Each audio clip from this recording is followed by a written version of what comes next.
My wife told half the town that this farm was too much for an old man like me, that I was confused, couldn't remember what I ate yesterday, couldn't remember what I signed.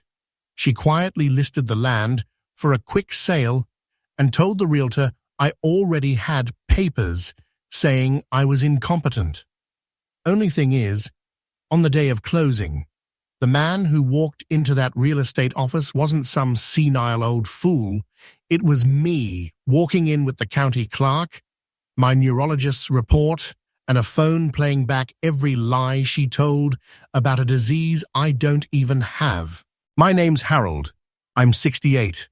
I've spent my whole life on this piece of ground, about 80 acres in Kansas, where folks say the wind can blow your hat clean into the next county. Our house is a one-story wooden place with old white paint and a tin roof that's turned dull. Out back, there's a cattle barn, a tired old silo, fence lines that lean a little more every year. I still get up around 4:30 every morning. My feet haven't even hit the floor, and the chickens are already clucking. The cows are bawling for hay. I know that rhythm the same way I know the ache in my knees before a storm. My mum and dad are buried under that big oak at the edge of the field, 3 steps apart. Mary, my first wife, is in the church cemetery, 10 minutes up the road. I used to tell my son Jack, I've only got 3 things left in this world. This farm, this head that still knows who I am, and those graves.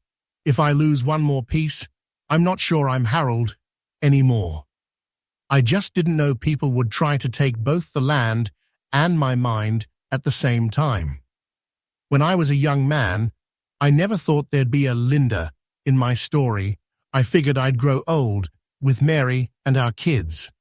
Mary was small, brown hair, and when she smiled, her eyes turned into little crescent moons.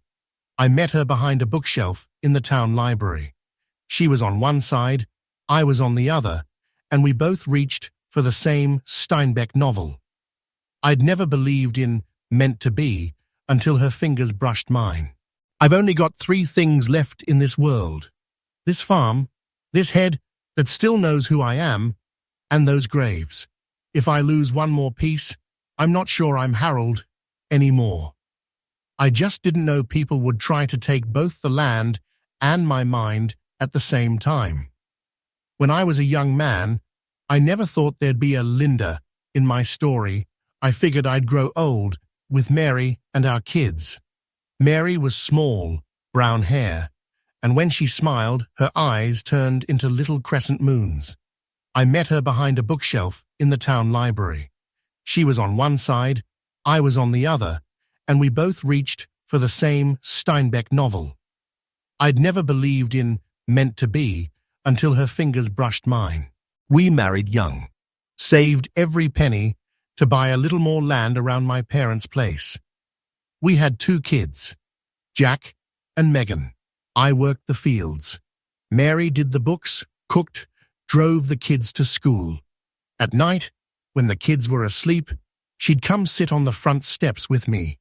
We'd talk about fertilizer prices and her students, about the weather, and the silly things our kids said that day. Then, one day, Mary coughed up blood. 2 years later, I was standing by her grave in a cold wind so sharp my fingers went numb holding the flowers. Back then, if anyone asked how I was doing, I only had one answer. I'm fine. But at night, I'd walk into the kitchen and there'd be no pot of soup on the stove, no little notes on the Tupperware saying, heat this tomorrow. I learned real quick that saying I'm fine is a whole lot easier than actually being fine. Jack started working as a mechanic about 20 miles away, and he'd come back in the evenings.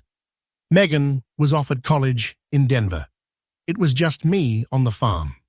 Cows still needed feeding, fields still needed plowing, bills still needed paying. My hands did the work, but my head was empty. A lot of nights, I just sat at the kitchen table, staring at Mary's empty chair until the coffee went cold. Linda walked into my life one drizzly Sunday at church. She sat a pew ahead of me, dyed blonde hair, burgundy coat, faint smell of perfume. When the pastor talked about those who've lost their other half, I noticed her shoulders shake a little. After service, I went out back for coffee. She was standing alone, looking out at the yard. "I'm Harold," I said, holding out my hand. "Linda," she answered. Her hand was small, soft, smelled like lotion. She told me she was widowed too. Her husband had been a truck driver, killed in an accident years back, and she never really found herself again. I told her about Mary. Two old people with two empty spots sat there talking until the church ladies cleared the coffee urn away. Linda started bringing baked goods out to the farm, saying she accidentally made too much. She'd sit in my kitchen and listen to me tell stories about Mary, about drought years, about the time corn prices tanked so bad we almost lost everything. She'd look around the house and say, "You kept everything exactly like Mary left it." "Yeah," I said. "I guess I did." I don't know if she was just real good at this, or if I was just too lonely, but it didn't take long for her presence to fill some of the quiet places in the house. That empty chair in the kitchen had somebody sitting in it again. Footsteps in the hallway weren't just mine anymore. Jack eyed her with a little suspicion, but stayed polite. Megan called from Denver and asked, "Dad, are you dating?" "I'm just trying to stay alive," I told her. We had a simple little wedding. Some fried chicken and mashed potatoes in the church basement. Linda moved from her apartment in town out to the farm. I figured having another woman in the house would make it less hollow. I didn't think about what it means to bring someone who loves streetlights and coffee shops out to a place where the loudest thing at night is the crickets. "This place looks romantic on a postcard," she said once, when we were standing at the edge of the cornfield one evening. "But living out here, it's kind of scary." "Scary?" I raised an eyebrow. "Yeah," she said. "No streetlights, no neighbors. If I fell out here, they'd find my bones at harvest." She tried to laugh, but her eyes were dead serious. And that's when the sentence started, the one I'd hear over and over. "Don't you think you're too old for this farm, Harold?" At first, I just chuckled. "I was born here," I said. "I'll probably die here. Everything in between, I know what to do." She shrugged. But every time I forgot something, no matter how small, that too old line came back. One time, I left the key in the front door. Linda came home from work and found it. "Do you realize anyone could have walked in and taken everything, but she snapped. "You keep this up. One day we'll come home to an empty house or a fire." It was just a key. I leaned against the door frame, feeling every one of my 68 years. "Sorry," I said. "I'll pay more attention." Another time, I put the kettle on to boil for coffee. Jack called about some tractor parts he needed, and I got caught up talking to him. Linda came home, smelled something burnt, and ran to the kitchen. "You almost burned the house down over a stupid kettle," she shouted. "Harold, this is not just being forgetful anymore." That night, I heard her on the phone in the bedroom, voice low but clear enough to get through the door. "I'm telling you, I'm scared I'll come home to a pile of ashes," she said. He asked me the same question 3-4 times. Everyone says that's how dementia starts. I sat there in the living room with my coffee cup, and the word dementia felt like a nail being driven into my skull. I'm not dumb. I know I'm not 30. I know I'm slower. Some mornings, it takes me an extra minute to remember what I walked into a room for. But dementia? I still remember which bull throws good calves, the exact day Mary died, March 27th, rainy and a northeast wind. I remember where every property line post is on this land. I don't feel like I don't know who I am. Linda pushed me to see a doctor. Just a checkup, she said, putting her hand on mine, so I can sleep at night. If something is wrong, it's better to know early. I looked her in the eye.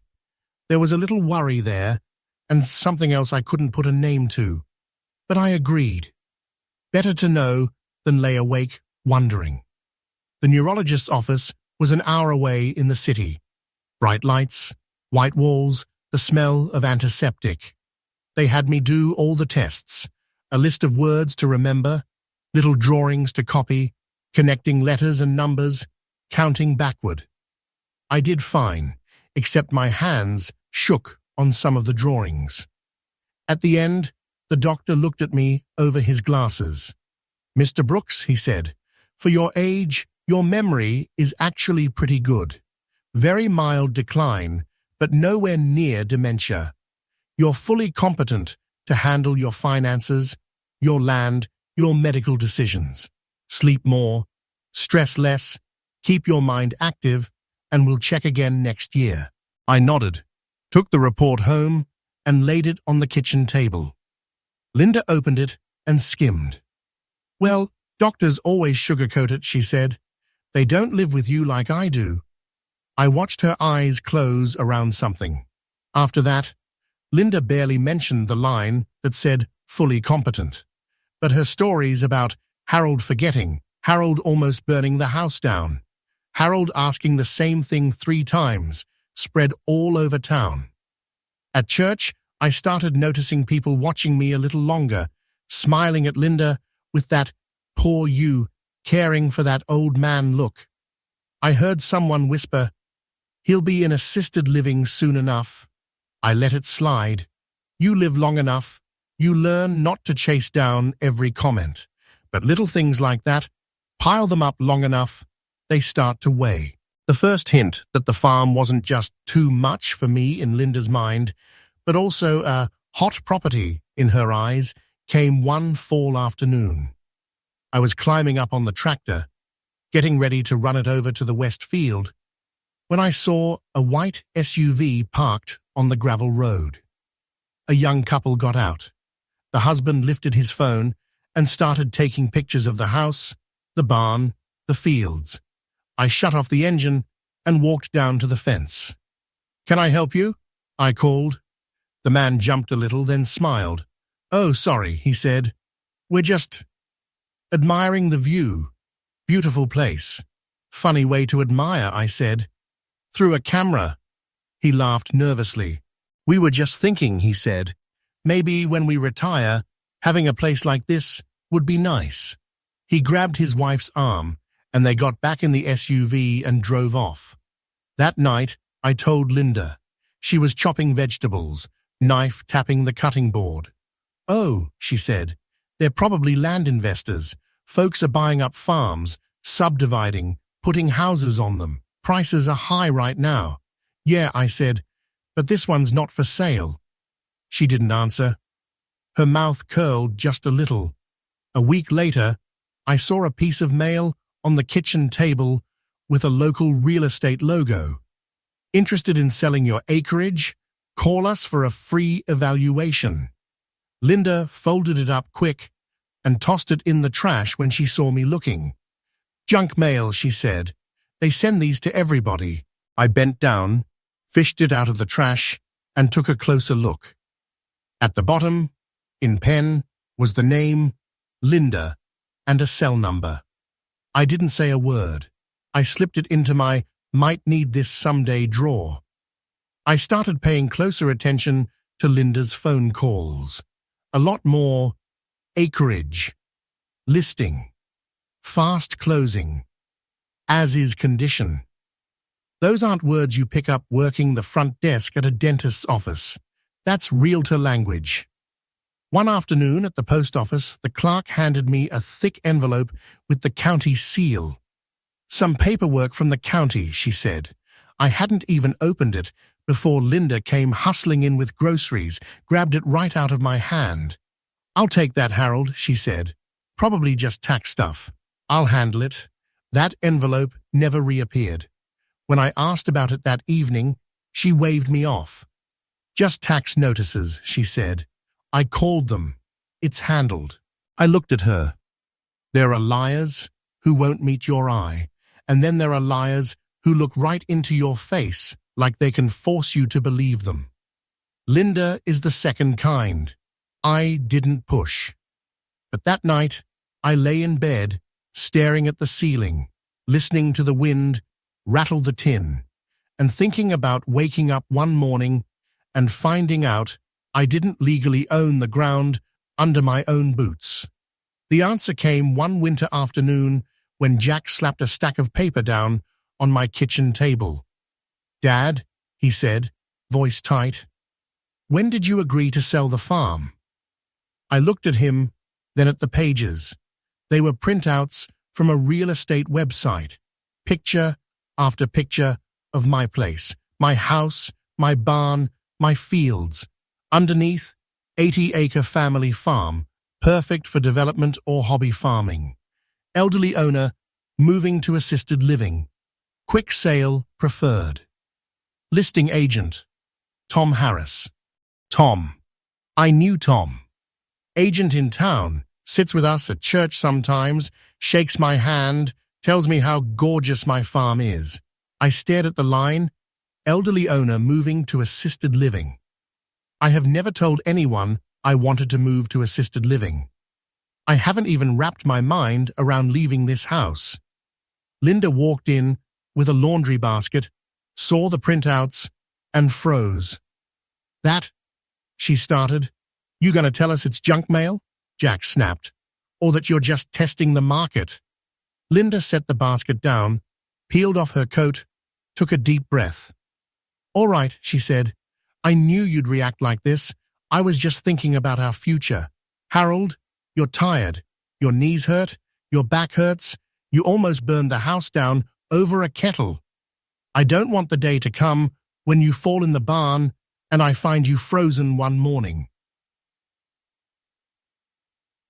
Jack slammed his hand on the table. "Nice speech," he said. "So why does it say quick sale preferred and owner moving to assisted living? Dad ever told you he wanted that? Dad told me if he ever left the farm, he'd move in with me before he went anywhere." Linda turned to me, eyes begging. "Harold, don't you remember me talking to you about assisted living?" she asked. "You always say, 'We'll see,' and then you forget. I'm tired of carrying it alone. I was just testing the waters. Nothing's signed yet. I was going to talk to you once we had a real offer." Jack laughed bitterly. "And while you were testing, you told the agent my dad has dementia, that he's not competent, that you make all the decisions, right?" he said. "Otherwise, how would they dare write elderly owner moving to assisted living like this?" Linda bit her lip. "Jack, you don't understand," she said.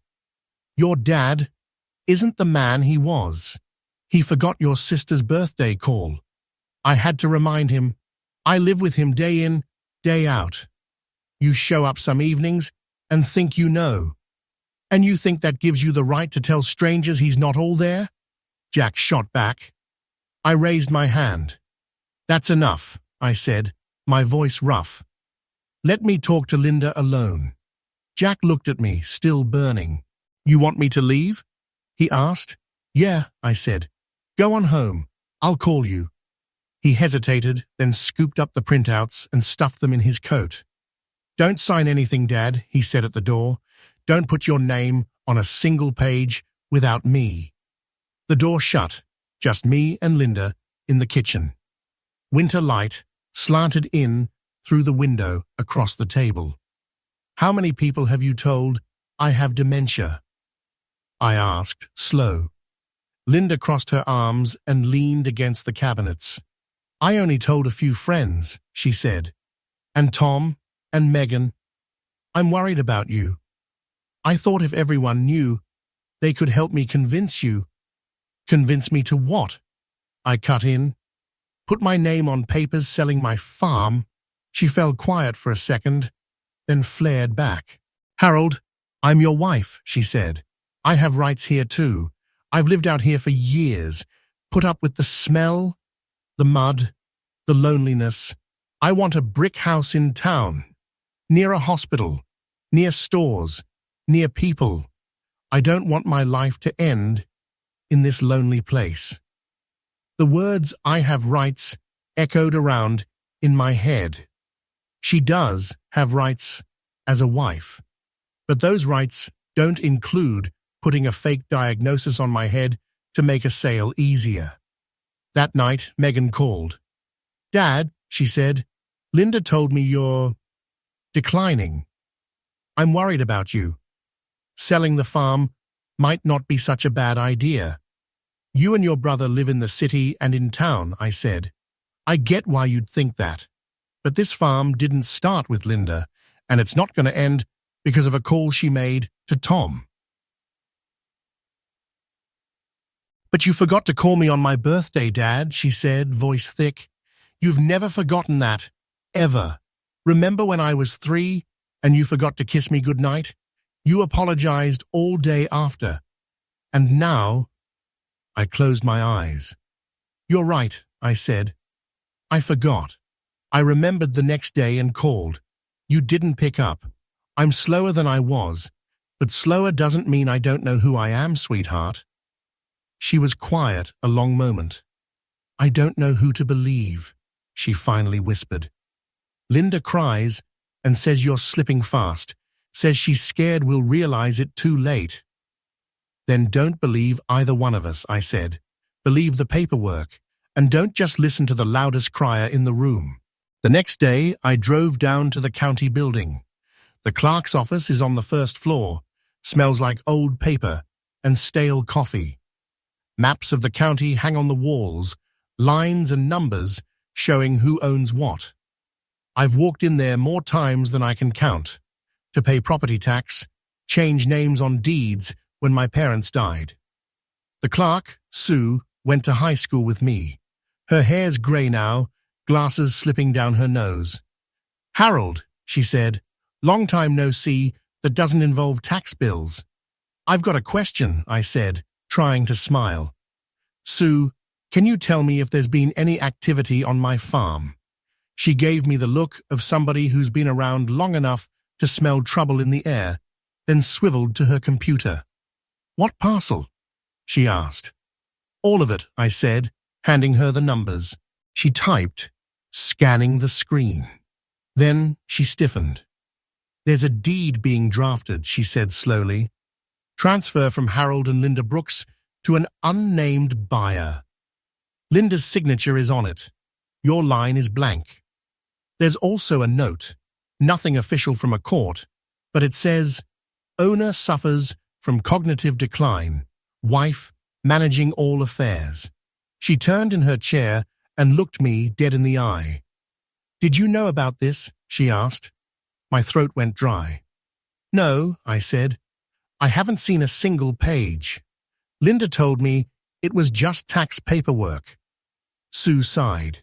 "Harold, I can't give you copies of something that hasn't officially been filed," she said. "But I can tell you this. If somebody wants to sign papers for you because of incapacity, they need a court order and medical proof. A little scribble like this doesn't cut it. As long as you can walk in here and ask me a clear question, in the eyes of the county, you are the owner. If you want to stop this from going any further without your say-so, you need a lawyer." I thanked her and walked back to my truck. Sat there a long time, hands on the wheel, staring out at the winter-brown fields through the windshield.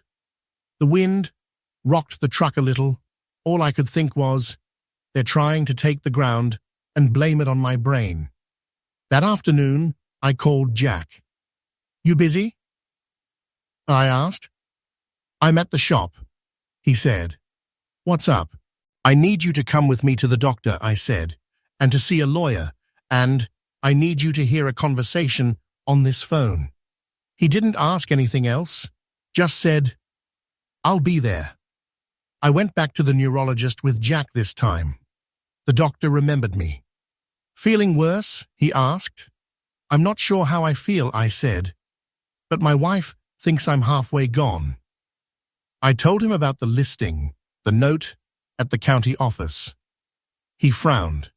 I can't interfere in marital disputes, he said, but I can give you a more explicit statement about your capacity, not just mildly below previous baseline, but clear language that you are competent. Would that help? That'd help a lot, I said. We repeated some of the tests. I tried as hard as I could, not for a score, but for my house, my barn, those graves, all hanging on how many words I could remember. When we finished, he printed out a new report. I've written, he said carefully, there is no current evidence of dementia. The patient shows age-appropriate, mild cognitive changes, but remains fully competent to manage his finances, property, and medical decisions. I added that any statements to the contrary, without new evaluation, would be inaccurate. I took the paper.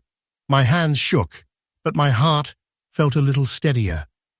On the drive back, Jack said, "Now you've got the doctor and the county. Next step is letting Linda talk herself into a corner, and we record it." "Tush," he pointed to my old flip phone. "Put it in your shirt pocket. Hit record before you walk into that meeting with Tom," he said. "I know people like Linda. They're so sure nobody will question them that they talk too much. We don't have to trick her. We just have to listen." "You really think I should go see Tom?" I asked. "If you stay away, they'll tell everyone you don't understand business and don't need to be there," Jack said. "Better to show up, play a little slow if you have to, and let them say everything they've been saying behind your back. Then, when it counts, we hit play." 3 double quotes. That night, Linda told me Tom wanted to meet us to go over the process. "Harold, Tom's very professional," she said. "You just come sit and listen. I'll do the talking. I know you hate paperwork." I nodded. "All right," I said. "I'll go. You set it up."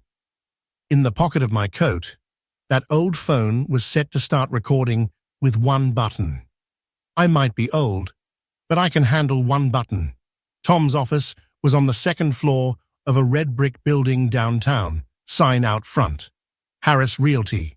Linda walked ahead of me, hair done, lipstick on, nice coat. I walked a little slower. Jack didn't come. He said his presence would put Linda on guard. He waited across the street at a cafe with his laptop open. Tom shook my hand at the door, his smile a little too stiff. "Harold, long time," he said. "Linda says your health's been not so great." "Well, I drove myself here," I said, "so I can't be that far gone." We sat at a little conference table. Papers were laid out. Linda put her hand on my arm like a nurse. "I just want everyone to understand what's going on," Tom said. "Linda's explained that you're having memory problems, that the doctor mentioned early dementia." Linda slid right into her role. "He forgets so much now, Tom," she sighed. "He asks me the same question 4 times in one evening. He almost burned the house down over a kettle. The doctor said there are signs, and it'll probably progress quickly. You know how that goes at his age." I looked at my hands in my lap, fingers thick and rough, while every word she said went straight into that microphone. "What about medical documentation?" Tom asked. "To protect everyone here, I need something in the file. If the kids or somebody decide to sue later." Linda rushed in. "You know HIPAA, Tom," she said. "Medical records are hard to share. But you can trust me. I'm his wife. I take care of him every day. The kids are busy. They don't see the decline like I do. If I say he's declining, he is." Tom glanced at me. "Harold, how do you feel about selling, he asked. "Do you want to stay on the farm or move into town?" Linda jumped in before I could open my mouth. "He doesn't really understand the big picture, Tom," she said. "He just keeps saying "We'll see," and then forgets the conversation.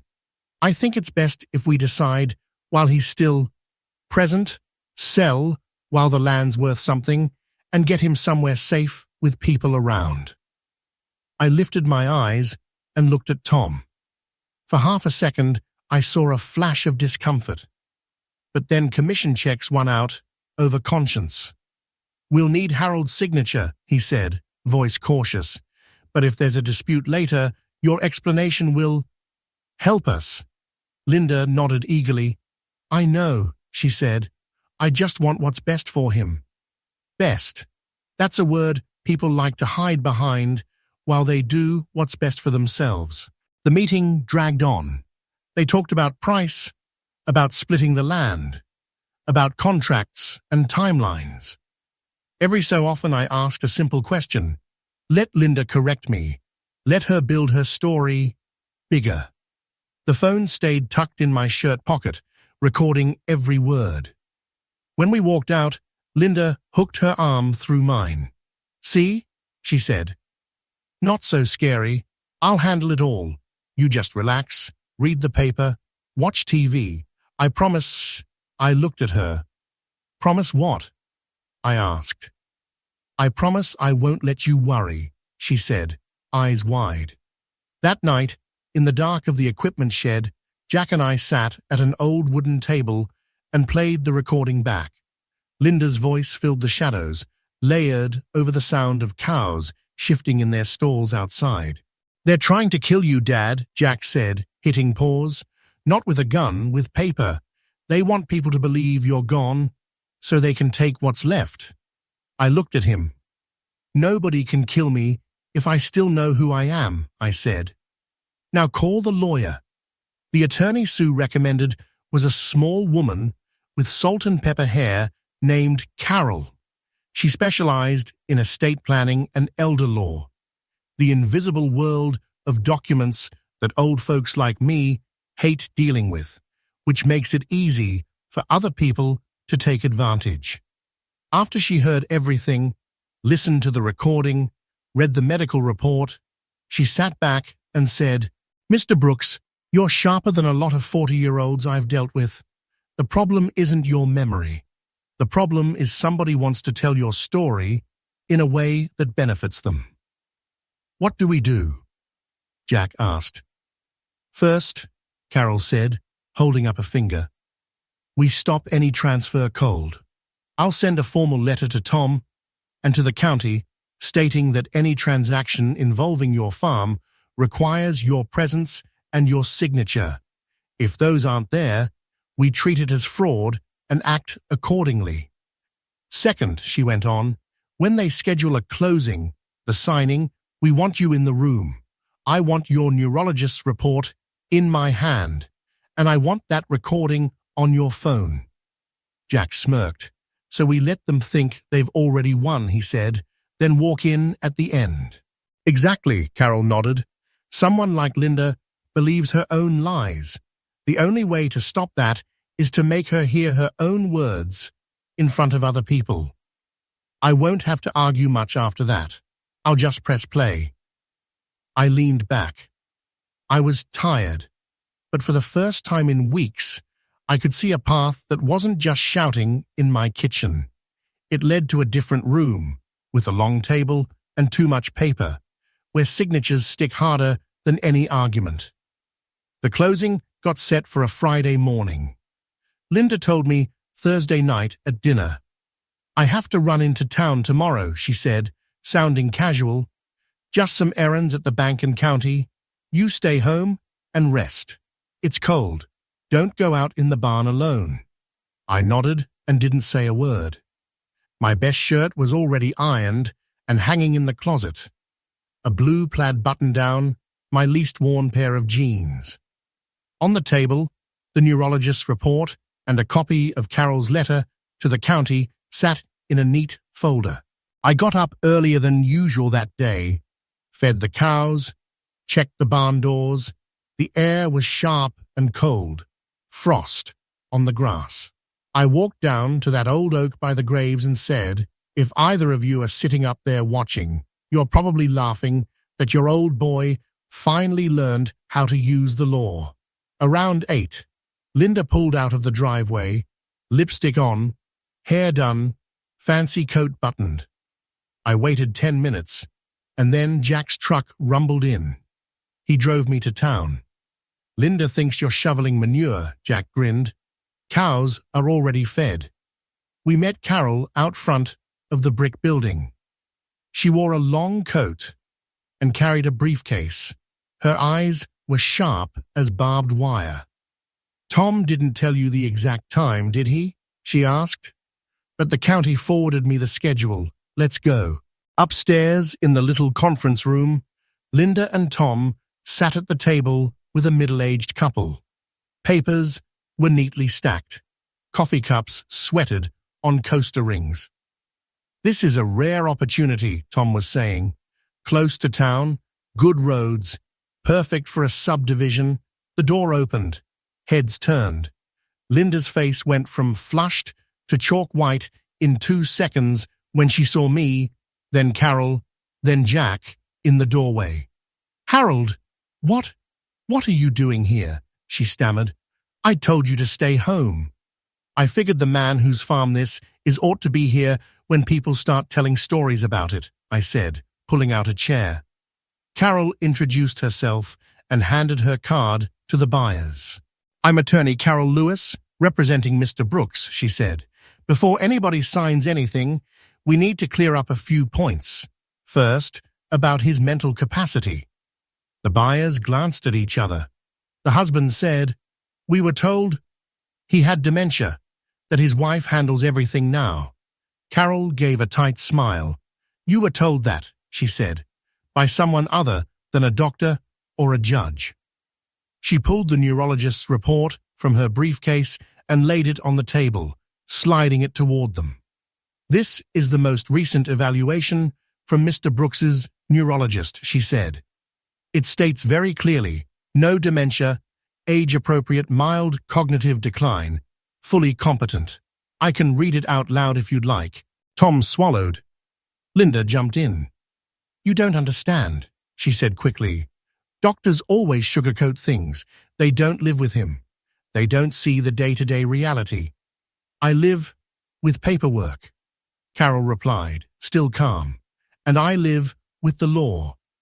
The law in this state says if you want someone declared incompetent, you need a judge's order.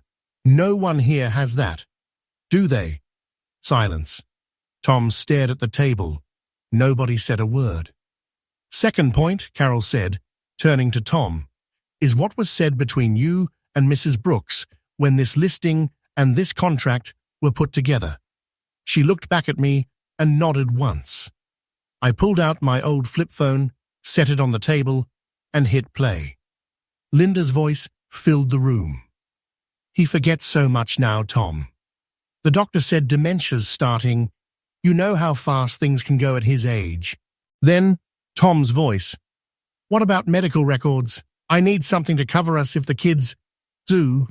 Linda, you know HIPAA, Tom. You can just trust me. I'm the wife. I take care of him every day. The full half-hour played, every word where Linda painted me as a confused old man who didn't understand what was going on. Every moment Tom went along with it. Linda's face turned the color of paper. You can't record me like that, shh, she cried. I recorded my own conversation, I said, in a room I was sitting in. I wanted to remember what people were saying, in case my memory's as bad as you keep telling folks. The buyer's wife leaned in toward her husband and whispered, I don't want any part of this. He nodded and turned toward Tom. We're withdrawing our offer, he said. If we're still interested after this mess is cleared up, we'll contact Mr. Brooks directly. Tom flushed red. Now hold on, he said. Everybody's overreacting.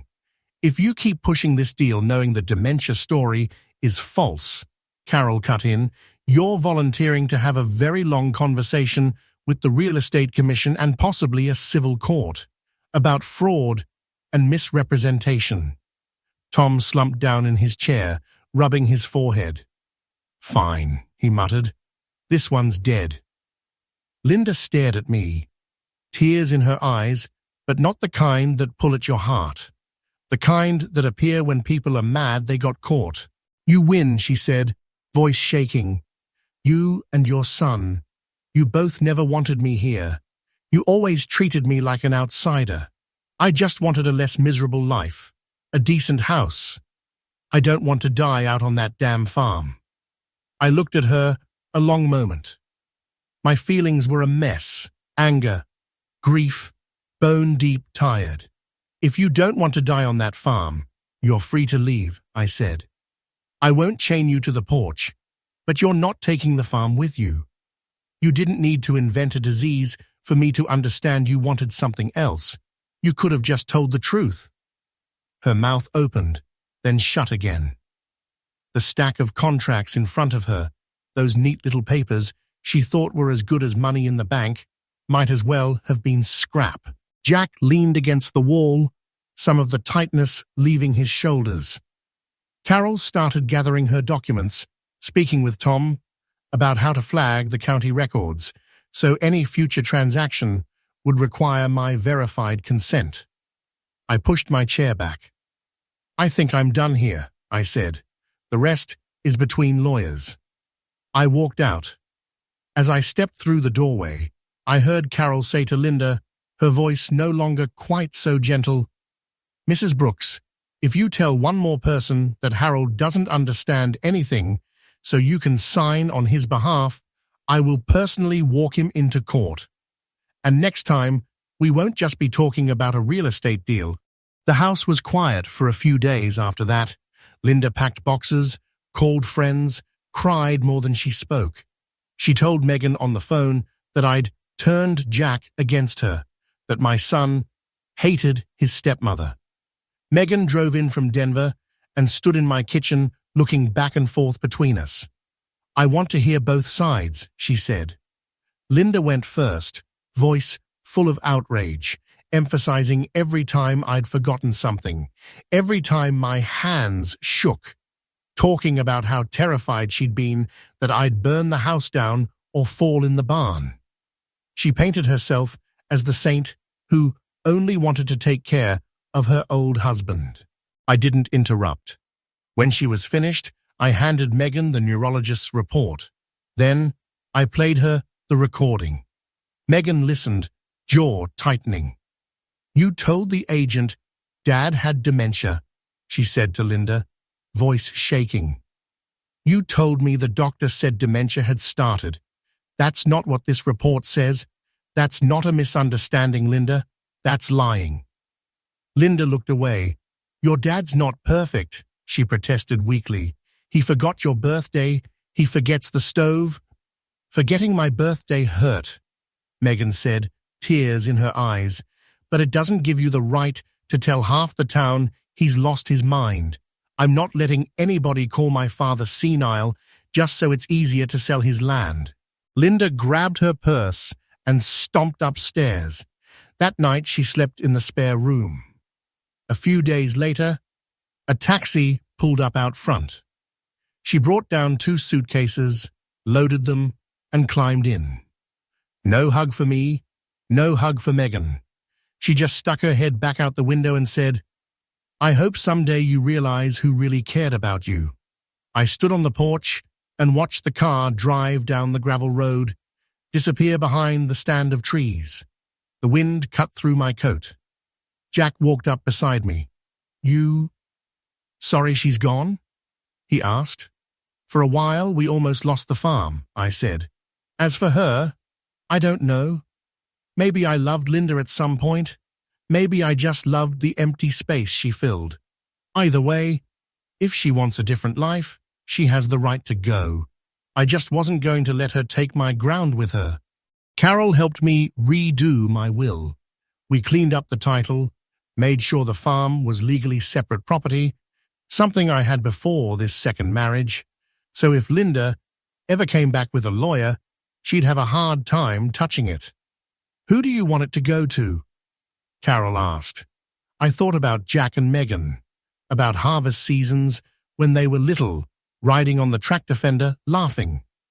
"I want them both on it," I said, But I want some conditions. If either of them ever wants to sell, both have to agree. And if they sell, I want to keep a small piece for a family burial plot. I don't want to end up under someone else's driveway." Carol smiled. "You think ahead," she said. "I'm old," I shrugged. "Thinking ahead's about all I got left some days." Jack moved back to the farm. He scaled down his mechanic shop in town and brought his tools out to the old machine shed. Now he fixes tractors and trucks for half the county right here. Megan started coming home more on weekends, bringing my little grandson. The boy runs around the yard, falls in the mud, and laughs like it's the best thing that's ever happened. One evening, Megan and I sat on the front steps, watching the sun drop slow behind the fields. "I'm sorry I doubted you," she said quietly. I shook my head. "You did what people are taught to do," I said. "You believed the loudest voice in the room. Next time, just remember to listen to the quiet one too. He might have a story worth hearing." She leaned her head on my shoulder. "I don't want you to actually forget everything one day and me still be 1,000 miles away," she whispered. "By then," I said with a small laugh, "I won't remember to be mad at you, but if you're here, some head up there might remember for me." I pointed out to the field where my grandson was chasing the old farm dog. Linda ended up in a small apartment in town. I know because I've seen her in the Walmart parking lot a couple times. Every time, she sees me and turns her head. Once, we wound up in the same checkout line, and there was nowhere to hide. "You look good," she said. "Better than the rumors about me at church," I replied. She let out a dry little laugh. "I told my side of the story," she said. "You told yours. I guess only God knows the whole thing. I just needed the county and the doctor to know my side," I said. "God's busy." She didn't answer. I carried my bags out into the cold air, smelling dust and gasoline under the winter sky. That night, I sat at the kitchen table and opened a little notebook. I started making a list. Things I remember. I remember the day Mary said, "I do," in that church. I remember the first time Jack drove the tractor straight as a rifle barrel. I remember Megan crying over a broken doll, and Mary taping it up and saying, "Those cracks make you special." I remember the look on Linda's face when the doctor said I didn't have dementia. I remember the day she slammed the car door and drove off the farm like it was on fire. Then I wrote one more line. I remember that I'm Harold. I remember this land belonged to my parents, and I'm just holding it until my kids and grandkids are ready. Maybe someday the doctor will tell me I am slipping.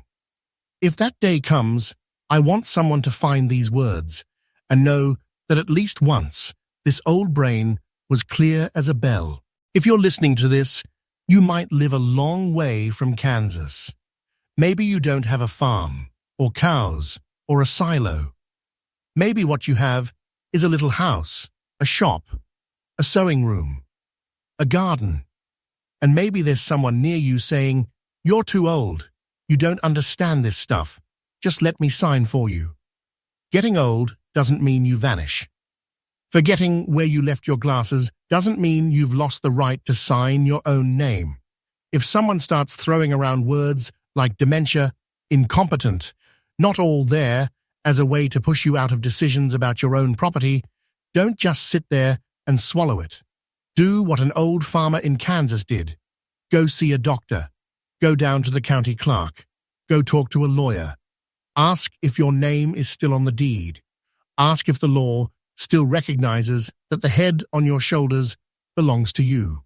In a world full of talk about development and progress, there are still old deeds in drawers, medical reports in files, and little recordings on old phones that can keep a man on his land.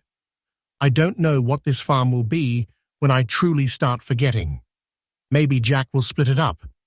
Maybe Megan will sell some off. That'll be their choice, with their signatures, with their minds. But right now, while I still know who I am, I'm not handing anyone a story about my mind that isn't true, just so they can walk away with my ground. And if you live with someone older, if they tell the same story again and again, don't rush to call them senile. Sometimes that's their way of holding on, of saying, I am still here. And if anyone ever tells you, your farm, your house, your shop, it's too much for you, let me sell it for you quick. I want you to remember an old man named Harold standing up from a cheap office chair, hitting play on a recording and saying, my knees might be weak, but this head, it's still mine.